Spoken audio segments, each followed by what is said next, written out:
ጭራሽ ዘሪሁን ነው ስሙ? አዎ ምን ያንሰዋል? ኧረ ዘሪሁን ሳይሆን ዘርትሁን ነበር መባል የነበረበት።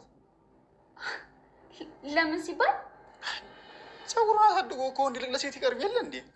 እንዲህ ነኝና ድንብላል ባሌን ነው እንደዚህ የምትናገረው? እውነቴን እኮ ነው። ምንም እኮ ግርማ ሞገስ የሚባል ነገር የለውም። ትሰማኛለህ? እንደው የጋሼ ወንድም መሆን ጠቀመክ እንጂ በዚህ ሰዓት ነበር አናትህን ምልክ። አመረርሽ እንዴ አንቺው? እንዴት ነው ማላመረው? እኔ እኮ እየቀለድኩኝ ነው። የልብህን ከተናገርኩ በኋላ ቀልድ ነው ብሎ ነገር የለም። ኧረ ሙችን እየቀለድኩ ነው። ወይኔ ድንብላል፣ እንደው የማንም ባል ሀገር መጫወቻ አሉን። ቆይ ማደፍ አይ ባላገር፣ የማንም ባላገር። ሰኞ የመጣ ባላገር ማክሰኞ የመጣውን ባላገር ይለዋል አሉ።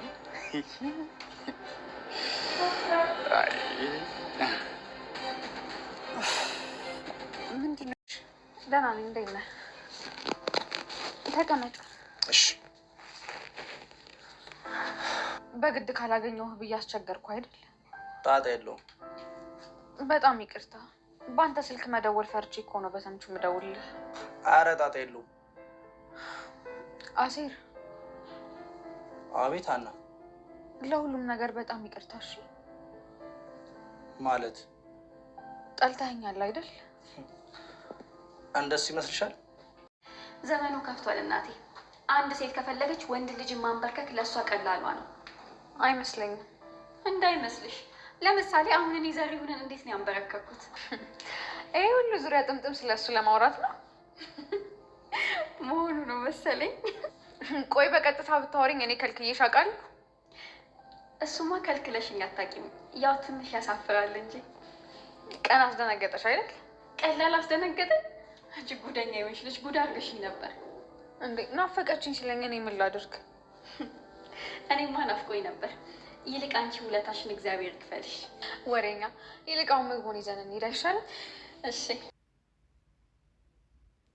ሰላም ለእናንተ የሆኑ ውድ ቤተሰቦቻችን በያላችሁበት ሰላማችሁ ይብዛ።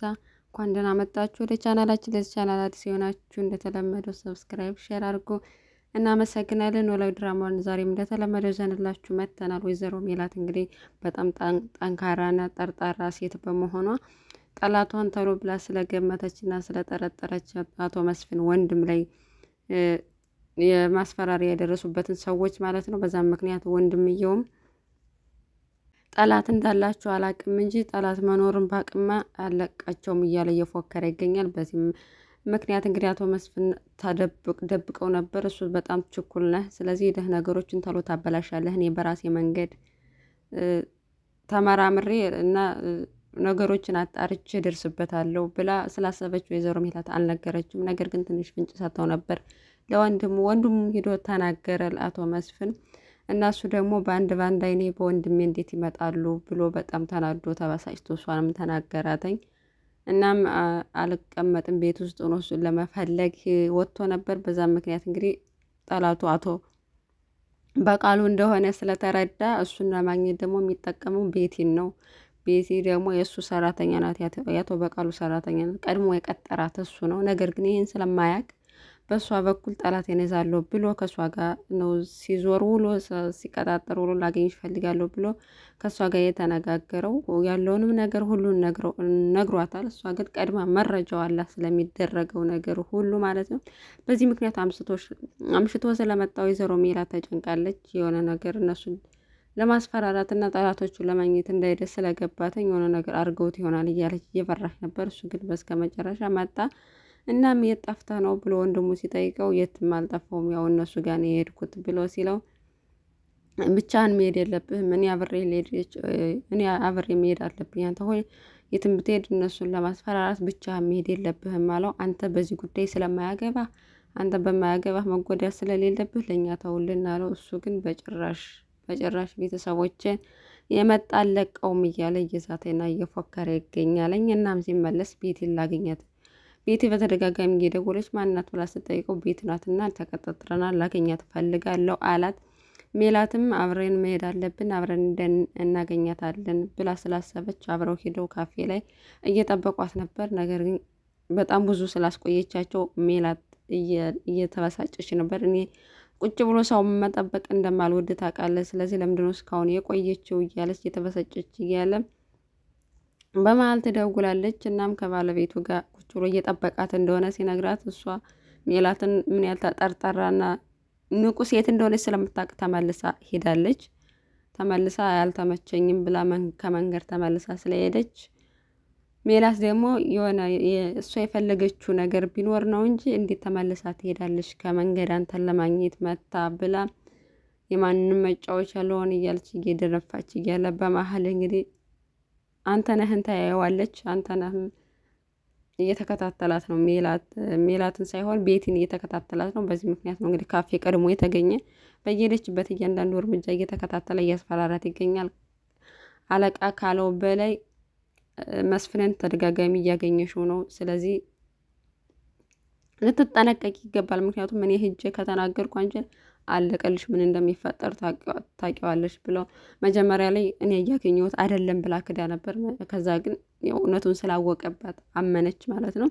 እሱም እንድትጠነቀቅ እያስፈራራት ይገኛለኝ። ምክንያቱም ከእሱ ጋር የምትገናኛቸውን ነገር አለቃ ማወቅ አለበት። ካላወቀ ደግሞ እኔ ላሳውቀው እገደዳለሁ። ስለዚህ ተጠንቀቂ እያላት ነው። እሷም ተናዳበታለች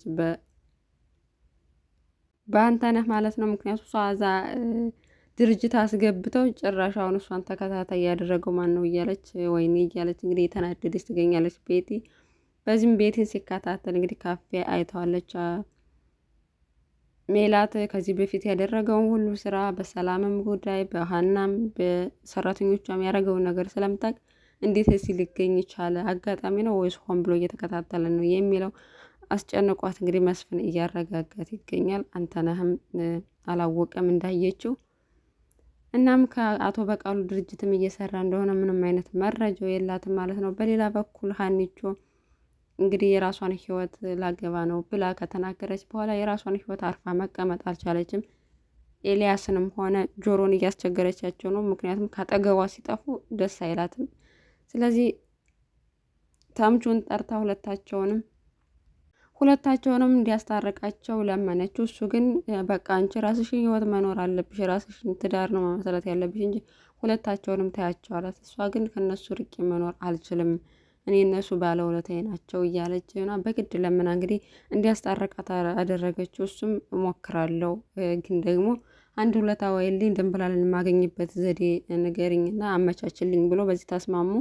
ሂዶም ጆሮን እንግዲህ ጠየቀው ልታገኘው እንደምትፈልግ። እሱ ግን በቃ ልታገባ መሆኑን ሳቅ በጣም ውስጥ እየተረበሸ ነው። ስለዚህ እኔ መራቅ እፈልጋለሁ ብሎ ቢልም ሂደህ ልታናግራትና ሁለታችሁም ተነጋግራችሁ ችግራችሁ ልትፈቱ ይገባል ብሎ በሱ ስልክ አልደወለችም። በተደጋጋሚ እንግዲህ በተምቹ ስልክ ነው እየደወለች የነበረ። እሱ ግን ያው ተደጋጋሚ ስትደውል ባይፈልግም እንግዲህ ሄዶ ለማናገር ሞከረ።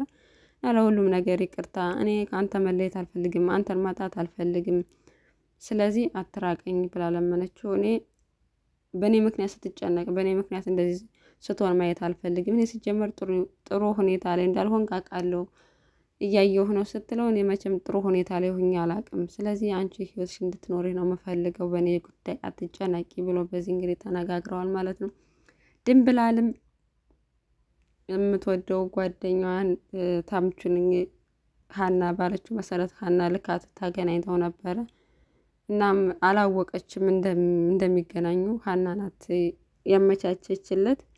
በዚህ ምክንያት የመስፍን ወንድም መንገድ ላይ አይቷቸው ስለነበረ ከቤት ሂዶ ምግብ አቅርባለት ሳህኑን ስታነሳ እንግዲህ እንዳየው ነገራተኝ። ባሏ በጣም እና አቃሎ ነበር እየተናገረ ነበር እና ዘሪውን ሳይሆን ዘርቶውን ነበር መባል የነበረበት። ምንም እኮ ወንድ አይመስልም፣ ከወንድ ይልቅ ለሴት የቀረበ ነው እያለ ሙድ ሲይዝባት ተናዳ ልክ ልኩን ነግረዋለች። እኔ ዝሮ የጋሽ ወንድም ባትሆን ኖሮ አናት ክንበሳ ነበር የምፈናክተህ ብላ ከዛ እየቀለድኩ ነው ብሎ ሲነግራት የማንም ባላገር መጫወቻ አልሆን እንዴ ብላ ተርታበት ሄደች። እና በጣም ነው የሚያዝናነው ነገራችሁ ላይ የአቶ መስፍን ወንድም ፈታ ያለ አክሰንቱ አነጋገሩ ሁሉ። እናም ሀኒቾ ምግብ ሊያቀርቡ ምሳ ሊበሉ ስለነበረ ራት አቅርቢ እንጂ ብላ መታ ነገረቻት። እና በዛው እያቀረቡ ያው ሽማግሌ ለምንድነው ሽማግሌዎቹ የቀሩትኝ እያለች እያወራቻት ነበር። ችግር የለውም ቀስ ብሎ ይደርሳል እያለች አንዱ ሙጭልፍ እንዳያደርግልሽ ዘመን ክፉ ዘመን ነው። እኔ እንኳን እንዴት አድርጌ እንዳንበረከኩት ዘሪ ሆነን ታያለሽ እያለች በዛ ምክንያት እንግዲህ ያወሩ ነበረ ማለት ነው። ኖላዊ ድራማ የዛሬው ክፍል ይህን ይመስላል። ውድ ቤተሰቦቻችን ስለተከታተላችሁ እስከ መጨረሻው እናመሰግናለን። በያላችሁበት የዓለም ዳርቻ ሰላማችሁ ይብዛ።